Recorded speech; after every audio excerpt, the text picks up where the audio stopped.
Hi hello ನಮಸ್ಕಾರ. Bigg Boss season 12ಕ್ಕೆ wild card ಆಗಿ ಎಂಟ್ರಿ ಆಗಿರುವ ಸೂರಜ್ ಅವರ ಬಗ್ಗೆ ನೋಡೋಣ ಬನ್ನಿ. ಅಂದರೆ ಅವರ ಊರು, ಅವರ ವಯಸ್ಸು, ಕೆಲಸ ಹಾಗೆ ವಿದ್ಯಾಭ್ಯಾಸ ಎಲ್ಲವನ್ನು ನೋಡೋಣ. ಅದಕ್ಕೂ ಮೊದಲು ನೀವಿನ್ನೂ ನಮ್ಮ ಚಾನಲನ್ನು ಸಬ್ಸ್ಕ್ರೈಬ್ ಮಾಡಿಲ್ಲ ಅಂದರೆ ಈಗಲೇ ಸಬ್ಸ್ಕ್ರೈಬ್ ಮಾಡಿ, ಹಾಗೆ ಈ ವಿಡಿಯೋನ ಶೇರ್ ಮಾಡಿ. ಬನ್ನಿ ವಿಡಿಯೋ ಶುರು ಮಾಡೋಣ. ಬಿಗ್ ಬಾಸ್ ಸೀಸನ್ 12ಕ್ಕೆ ವೈಲ್ಡ್ ಕಾರ್ಡ್ ಆಗಿ ಎಂಟ್ರಿ ಕೊಟ್ಟಿರುವ ಸೂರಜ್ ಅವರು ಮೂಲತಃ ಮೈಸೂರಿನವರು. ಇವರಿಗೆ ಈಗ ವಯಸ್ಸು 28 ವರ್ಷ. ಹಾಗೆ ಸೂರಜ್ ಅವರು ಜನಿಸಿದ್ದು ಮೈಸೂರಿನಲ್ಲಿ, ಆದರೆ ಅವರು ಬೆಳೆದಿದ್ದೆಲ್ಲ ಕೊಡಗಿನಲ್ಲಿ. ಮತ್ತೆ ಅವರು ವಿದ್ಯಾಭ್ಯಾಸವನ್ನು ಕೊಡಗಿನಲ್ಲೇ ಕಂಪ್ಲೀಟ್ ಮಾಡಿದ್ದು. ಈಗ ಇವರು ಮೈಸೂರಿನಲ್ಲೇ ನೆಲೆಸಿದ್ದಾರೆ.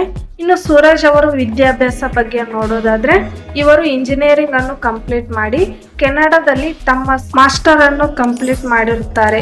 ಇನ್ನು ಸೂರಜ್ ಅವರು ಕೆಲಸ ಬಗ್ಗೆ ನೋಡೋದಾದ್ರೆ, ಸೂರಜ್ ಅವರು ಇಂಜಿನಿಯರಿಂಗ್ ಕಂಪ್ಲೀಟ್ ಆದ ನಂತರ ಕೆನಡಾದಲ್ಲಿ ಮಾಸ್ಟರ್ ಕಂಪ್ಲೀಟ್ ಆದ ನಂತರ ಅಲ್ಲಿಯ ಒಂದು ಪ್ರತಿಷ್ಠಿತ ಕಂಪನಿಯಲ್ಲಿ ಕೆಲಸ ಮಾಡುತ್ತಾರೆ. ಮತ್ತೆ ಇವರೊಬ್ಬರು ಮಾಡೆಲ್ ಆಗಿ ಇರುತ್ತಾರೆ. ಇನ್ನು ಸೂರಜ್ ಅವರ ಧರ್ಮದ ಬಗ್ಗೆ ನೋಡೋದಾದ್ರೆ, ಇವರು ಸಿಖ್ ಧರ್ಮಕ್ಕೆ ಸೇರಿದವರಾಗಿರುತ್ತಾರೆ. ಇನ್ನು ಸೂರಜ್ ಅವರಿಗೆ ಬಿಗ್ ಬಾಸ್ ಮನೆಯಲ್ಲಿ ಎಷ್ಟು ಸಂಭಾವನೆ ಸಿಗುತ್ತದೆ ಅಂತ ನೋಡೋದಾದ್ರೆ, ಬಿಗ್ ಬಾಸ್ ಮನೆಗೆ ಎಂಟ್ರಿ ಕೊಡುವ ಸ್ಪರ್ಧಿಗಳಿಗೆ ಇಷ್ಟು ಸಂಭಾವನೆ ಎಂದು ಮೊದಲೇ ನಿಗದಿಪಡಿಸಲಾಗಿರುತ್ತೆ. ಸೂರಜ್ ಅವರಿಗೆ ಬಿಗ್ ಬಾಸ್ ಮನೆಯಲ್ಲಿ ಪ್ರತಿ ವಾರಕ್ಕೆ 20 ರಿಂದ 25 ಸಾವಿರ ಸಂಭಾವನೆ ನಿಗದಿಪಡಿಸಲಾಗಿದೆ.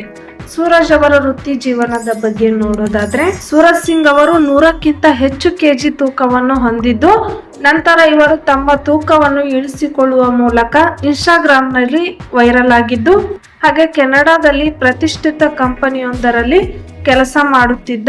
ನಂತರ ತಮ್ಮ ತಾಯಿಗೋಸ್ಕರ ಮೈಸೂರಿನಲ್ಲೇ ನೆಲೆಸಿದ್ದು, ಹಾಗೆ ಮೈಸೂರು ಮತ್ತು ಬೆಂಗಳೂರಿನಲ್ಲಿ ಮಾಡೆಲ್ ಆಗಿ ಕೆಲಸ ಮಾಡುವ ಮೂಲಕ ತಮ್ಮ ಜೀವನವನ್ನು ನಡೆಸುತ್ತಿದ್ದಾರೆ. ಇದು ಸೂರಜ್ ಸಿಂಗ್ ಅವರ ಬಗ್ಗೆ ಕೆಲವು ಮಾಹಿತಿ ಆಗಿದ್ದು, ಸೂರಜ್ ಅವರ ಬಗ್ಗೆ ನಿಮ್ಮ ಅಭಿಪ್ರಾಯ ಏನು ಅನ್ನೋದನ್ನ ಕಮೆಂಟ್ ಮೂಲಕ ತಿಳಿಸಿ.